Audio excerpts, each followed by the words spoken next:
So I've noticed that there are several videos about hair loss and fasting that are on YouTube. I guess it's based off some study that they did with rats and measured their hair density and different eating windows and whatever. Curious because I'm a few days in on a fast myself right now, but my fast was not inspired by these rat studies. Actually, they're kind of deter you from fasting, from what I understand. I never actually read the study. Kind of got the gist of it from the videos. But anyway, my fast was inspired by this passage that I came across in the book of Isaiah from the Old Testament, the Torah, or whatever. And I'm going to read it and give my interpretation of it and kind of explain why I'm doing the fast. And the context is, I think it's like Isaiah's channeling God and kind of rebuking these people who have been fasting, but they haven't been fasting for the right reasons, and God's kind of hitting them with some truth. And this is how it goes according to the New Age Standard Bible Edition. These people ask, why have we fasted and you do not see? Why have we humbled ourselves and you do not notice? Right? They're fasting and they're like, we're not getting any benefits from this. What's going on, God? And God says, oh, behold, on the day of your fast, you find your desire. Right? So that's the problem. Like you're pursuing your desires on your fast. You're not fasting the right way. That's kind of the gist of the whole thing. And drive hard your workers, and drive hard all your workers. Behold, you fast for contention and strife, and to strike with a wicked fist. Right? So if your intentions are, I don't know, maybe it's like, you kind of, you're self-righteous and boastful about the fast. Like, look at me. I haven't eaten however many hours or days, and like, I still have energy and I'm still doing stuff. Well, you guys are all lazy. That sort of stuff. You can't fast like that. It's not the point. It's more than just a physical benefit that you get from the fast. And it's done for spiritual purposes. It transcends the physical. I think that's the point. You're trying to detach from the physical. Detach from how you are, kind of cultivate a different mindset. As God says, is it a fast like this which I choose, a day for a man to humble himself? Right? Are you humbling yourself in your fast? You're going around telling everyone how great you are for fasting. Is it for bowing one's head like a reed and for spreading out sackcloth and ashes as a bed and humbling? Will you call this fast even an acceptable day to the Lord? So that's the approach. Would God approve of how you were behaving on your fast? And that's the important part. It's not the actual fast. Is this not a fast which I choose? Now this is important information here. Is this not the fast which I choose? To loosen the bonds of wickedness. Stop being so wicked. To undo the bands of the yoke and let the oppressed go free and break every yoke. Right? So the yoke is what the ox is carrying. What are you carrying? What is burdening you? All these life pressures. So break those yokes. Right? Unburden yourself. Right? It's not about the physical life. We're more than just a physical body, and it's more than just this temporary life. We have to detach from our physical needs. Is it not to divide your bread with the hungry and bring the homeless poor into the house when you see the naked to cover him? You have to be selfless about it. And I'm guilty of being very selfish as in my adult life, and that's a problem. So when you're fasting, it's not like you still serve others. You have to humble yourself and be a servant as Jesus was. In that way, like I come to serve. I come to help. Even though you're tired, you're hungry, you're still a servant. You have to humble yourself in that way. And it makes it harder, and that's kind of the point. To still have that helpful servant. You don't want to be a jerk around people. This is how you have to fast. And this is the important. And the last one. And not to hide yourself from your own flesh. Fear.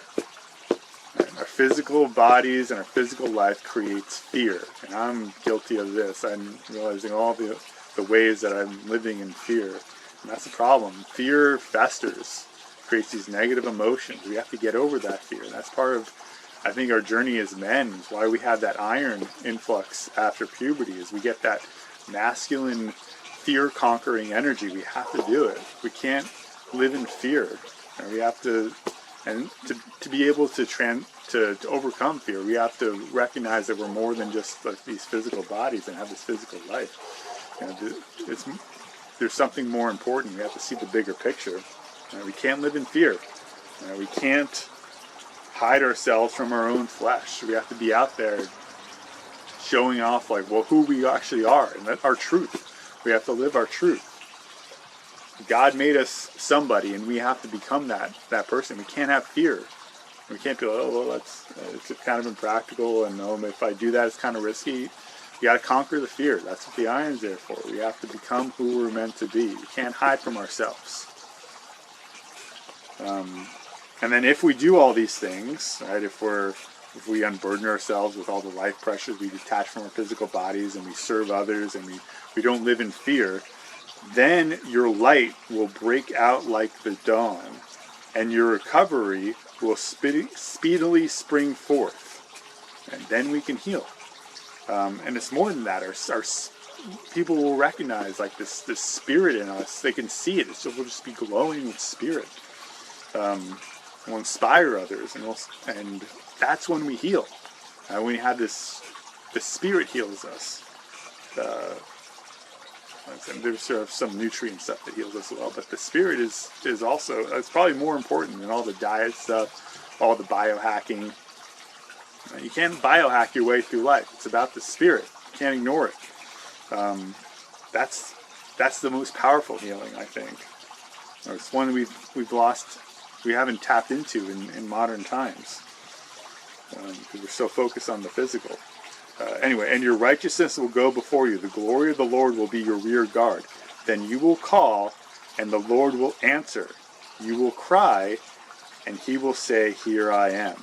Right? This is it's information on how to talk to God, and I'm not an expert on this. I'm trying to, but God is this divine source of information, divine source of wisdom, and we can have access to this. And how beneficial would it be for you to have access to divine wisdom for your hair loss problem or whatever problem you're going through?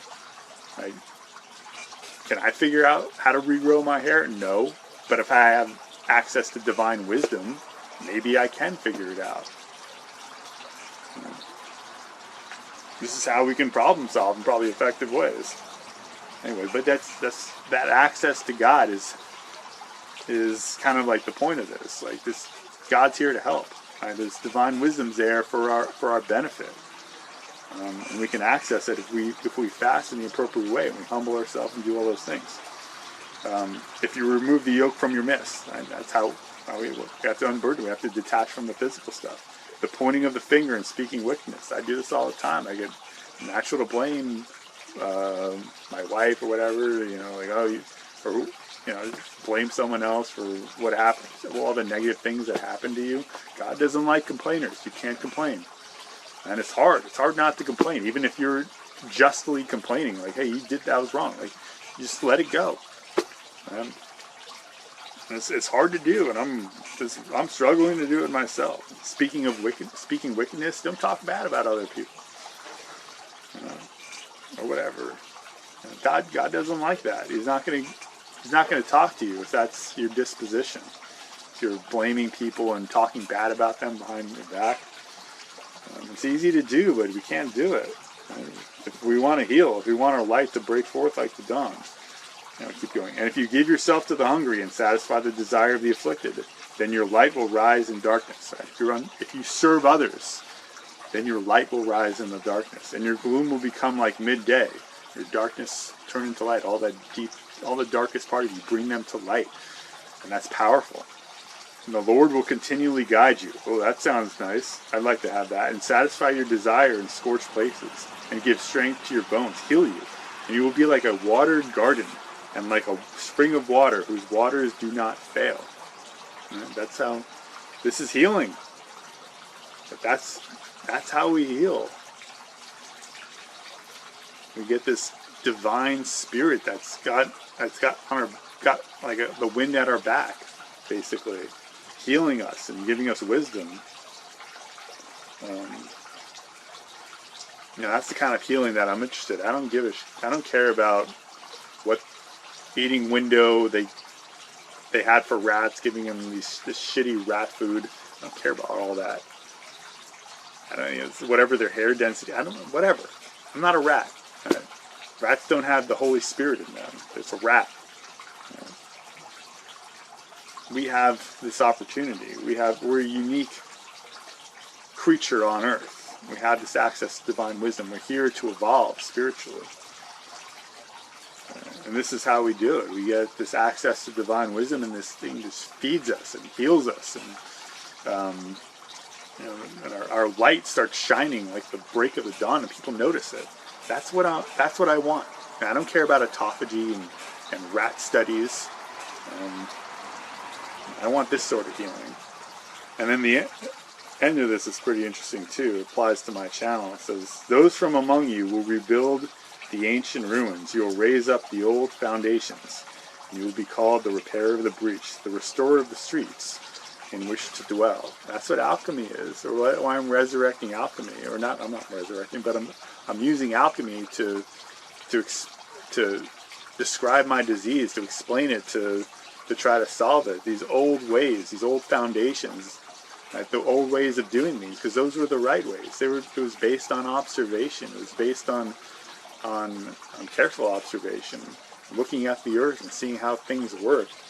And these days we don't do that. We're too distracted. We're under a magic spell. We're enchanted. We can't see the obvious problem with our diseases. For men, it's clearly your head shape. Look in the mirror. Look how round my forehead is. Everyone with flat foreheads has perfect hairline. Everyone with a round forehead is rounding over time will have a receding hairline. It's pretty obvious what's going on. We can't see it. This rounding changes over time. Look in the mirror. Use our observation. And that's what alchemy, observation. Ancient wisdom. I want to use ancient wisdom. I want to use ancient wisdom and then wisdom from God. That's what I'm going with. I don't care about the science. I don't care about the rats. Ancient wisdom, wisdom from God. Those are my sources. That's how I'm approaching this whole disease. If that appeals to you, I got all these other videos. And then the website, which I'm still finishing, hairlossalchemy.com. And applies to all sorts of diseases. But male pattern baldness is particularly interesting because, one, I'm afflicted by it. And two, it's a very difficult disease to overcome. People overcome cancer all the time, but male pattern baldness, that's different. Aside from hair transplants, and that's not really overcoming the disease. This is a very difficult disease to overcome, and I can't figure it out on my own. I need these other sources of wisdom. But anyway, that's why I'm going through this fast. Trying to do it the right way, trying to gain access to that divine wisdom. I want to cry to God, hey, what do I do? And then he says, you do this. It's clearing that communication channel with the divine, which we get through, I think, just our intuition. We ask a question, and then in silence, and then the answers will just pop into our heads through our intuition. So we think about it, whatever. It's this subconscious communication channel. We don't know where we get these answers, but we can get them. I'm trying to clear up that communication, clear up my radio frequency signal, get away from EMF because all that stuff interferes, get out in nature. All that stuff's good, but